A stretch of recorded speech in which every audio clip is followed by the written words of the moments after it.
आपने guys Bermuda triangle का नाम सैकड़ों बार सुना होगा और सैकड़ों वीडियोस आप यूट्यूब पर भी देख चुके होंगे। बरमुंडा ट्रायंगल को लेकर अलग अलग लोगों की अलग अलग थ्योरीज बन चुकी है। कुछ लोगों का मानना है कि वहाँ पर एलियंस का कब्जा है, तो कुछ लोगों का मानना है कि वहाँ पर समंदर के नीचे अटलांटिस शहर मौजूद है। लेकिन आज हम आपको बताने वाले हैं कि क्या सही है और क्या गलत। और ये गाइज हम अपनी किसी डिस्कवरी को लेकर नहीं कह रहे। ये वीडियो गाइज उस व्यक्ति के इंटरव्यू पर आधारित है जो पहली बार वहां से जिंदा बचकर वापस आया। तो गाइज आज की वीडियो में हम इसी के ऊपर बात करने वाले हैं। उससे पहले आप चैनल को सब्सक्राइब जरूर करें और साथ में लगे बेल आइकन को जरूर दबाएं। तो गाइज मेरा नाम है मनदीप कुमार और आप देख रहे हैं क्यूरियोसिटी RTP चैनल। तो बिना टाइम वेस्ट किए लेट्स गेट स्टार्टेड। लेकिन इससे पहले गाइज हम ये जानेंगे कि एक्चुअली में वहां पर होता क्या है और जहाजों के साथ किस तरह की रहस्यमय घटनाएं घटती हैं। बरमुंडा ट्रायंगल में कई रहस्यमयी घटनाएं घट चुकी हैं, लेकिन हम कुछ फेमस केसेस के बारे में ही बात करेंगे। लगभग 101 साल पहले USA का एक बड़ा सा जहाज बरमुंडा ट्रायंगल के अंदर गायब हुआ था। ये जहाज काफ़ी बड़ा था। इसके अंदर 11,000 टन कोयला ले जाया जा रहा था।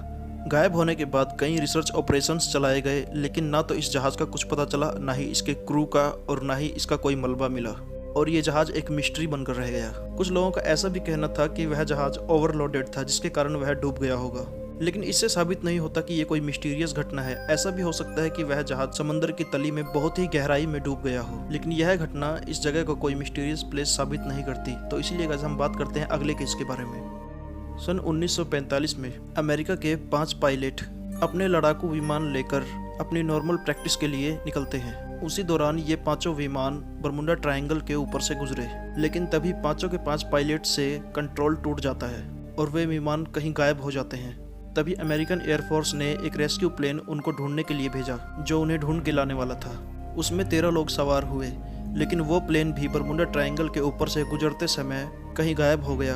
कंट्रोल स्टेशन के रेडार में उसकी कोई सूचना दर्ज नहीं हो रही थी। तभी सभी लोगों की परेशानी बढ़ जाती है, लेकिन किसी का कुछ पता नहीं चलता कि वह कहाँ गए और कुल मिलाकर 6 प्लेन्स गायब हो जाते हैं। फिर उन्हें ढूंढने के लिए 2 विमान और भेजे जाते हैं और उन लोगों का भी कहीं पता नहीं चलता कि वह कहाँ गए। किसी को कुछ पता नहीं होता कि वह लोग मारे गए हैं या फिर जिंदा हैं। उनके मलबे तक का भी कुछ पता नहीं चलता और ना ही उनकी लाशें मिलती हैं। अब कुल मिलाकर 8 प्लेन्स गायब हो चुके होते हैं।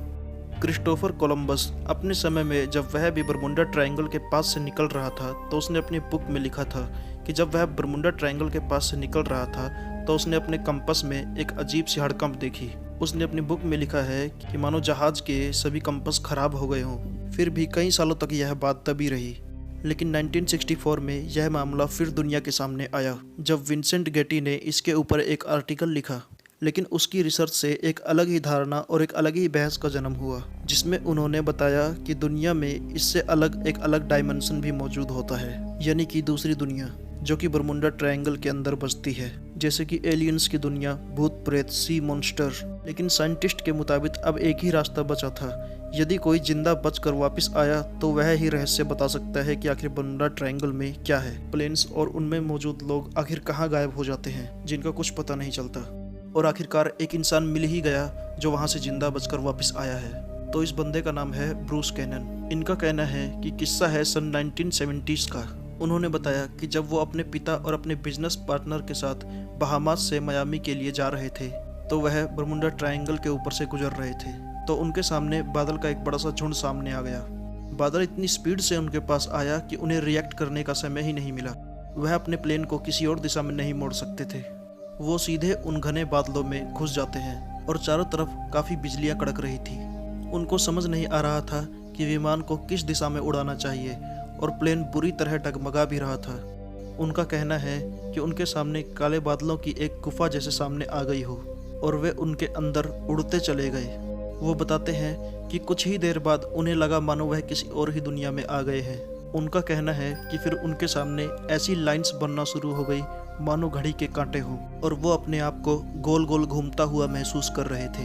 वो किस दिशा में जा रहे थे ब्रूस को इसका कोई आइडिया नहीं था और फिर वो उस काले टनल से बाहर आ गए। ये पूरी घटना 3 मिनट तक चलती रही। उन्होंने बताया कि जैसे ही वो बादलों से बाहर आए तो उन्हें नीला आसमान नहीं नजर आया, जो कि पहले नीला था।